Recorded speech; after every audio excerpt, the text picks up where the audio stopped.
ធ្វើរឿងទាំង3នេះរៀងរាល់ព្រឹកអ្នកនឹងមានថាមពលពេញមួយថ្ងៃការចាប់ផ្ដើមថ្ងៃថ្មីរបស់អ្នកបន្ទាប់ពីក្រោកពីគេងពិតជាមានឥទ្ធិពលដល់សកម្មភាពពេញមួយថ្ងៃរបស់អ្នកប្រសិនបើអ្នកចាប់ផ្ដើមថ្ងៃថ្មីជាមួយអារម្មណ៍ធុញទ្រាន់ឬនឿយណាយពេលនោះពេលវេលាពេញមួយថ្ងៃរបស់អ្នកនឹងមានស្ថានភាពមិនខុសពីនេះប្រហែលទេ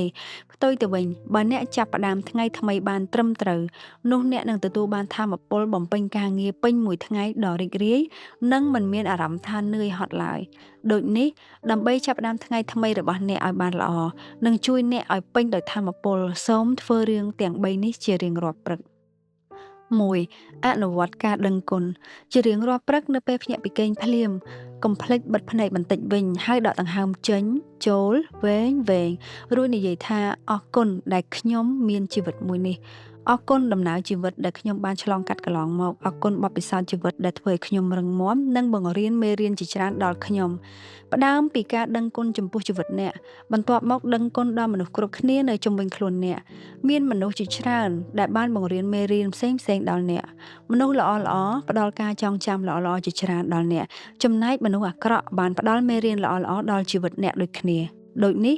ចូលអរគុណដល់មនុស្សគ្រប់គ្នាក្រៅពីនេះត្រូវអរគុណដល់អ្វីៗគ្រប់យ៉ាងដែលបានជួយទ្រទ្រង់ជីវិតអ្នកអរគុណព្រះអាទិត្យដែលផ្ដល់ពន្លឺនិងភាពកក់ក្ដៅអរគុណខ្យល់អាកាសដែលជួយអ្នកឲ្យដកដង្ហើមនិងត្រជាក់ស្រួលខ្លួនការអនុវត្តការដឹងគុណនិងអរគុណប្រកបណាស់នឹងជួយឲ្យអ្នកកាន់តែស្រឡាញ់ជីវិតខ្លួនឯង 2. អនុវត្តចិត្តស្ងប់ការអនុវត្តចិត្តស្ងប់មិនមែនមានន័យថាអ្នកត្រូវធ្វើសមាធិឬចម្រើនកម្មដ្ឋាននោះទេប៉ុន្តែអ្នកគ្រាន់តែប្រមូលអារម្មណ៍របស់អ្នកមកផ្ដោតលើកិច្ចការដែលអ្នកកំពុងធ្វើក្នុងខណៈពេលបច្ចុប្បន្នឧទាហរណ៍ដូចជាពេលដែលកំពុងរៀបចំគ្រែគេងក្រោយពីដំណេកភ្លាមគ្រាន់តែដឹងខ្លួនថាអ្នកកំពុងរៀបចំគ្រែគេងហើយតាំងចិត្តស្ងប់ចំពោះការងារនេះឬយកចិត្តទុកដាក់ចំពោះវាដើម្បីឲ្យដឹងខ្លួនឯងថាអ្នកកំពុងតែធ្វើវាបើសិនបើមានពេលអ្នកអាចរកកន្លែងស្ងាត់មួយឬកន្លែងសម្រាកមួយហើយអង្គុយក្នុងកាយវិការបែបសមាធិហើយផ្ដោតអារម្មណ៍លើដង្ហើមចូលដង្ហើមចេញរបស់អ្នកប្រហែលជា5 ទៅ 10 នាទី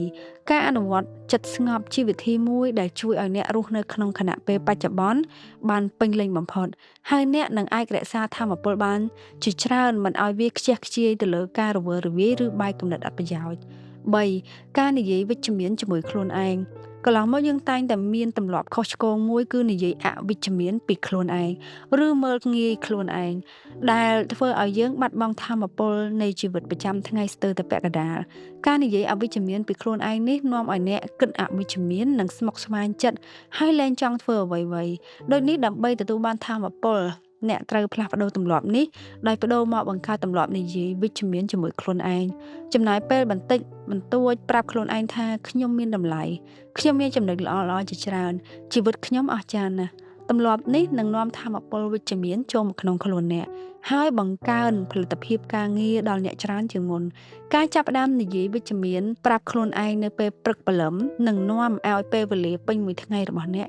คล้ายជាវិជ្ជមានទៅតាមនោះដែរសរុបមកសកម្មភាពតូចៗដែលអ្នកចាប់ផ្ដើមថ្ងៃថ្មីនៅពេលព្រឹកព្រលឹមពិតជាសំខាន់ណាស់ក្នុងការជំរុញថាមពលរបស់អ្នកពេញមួយថ្ងៃ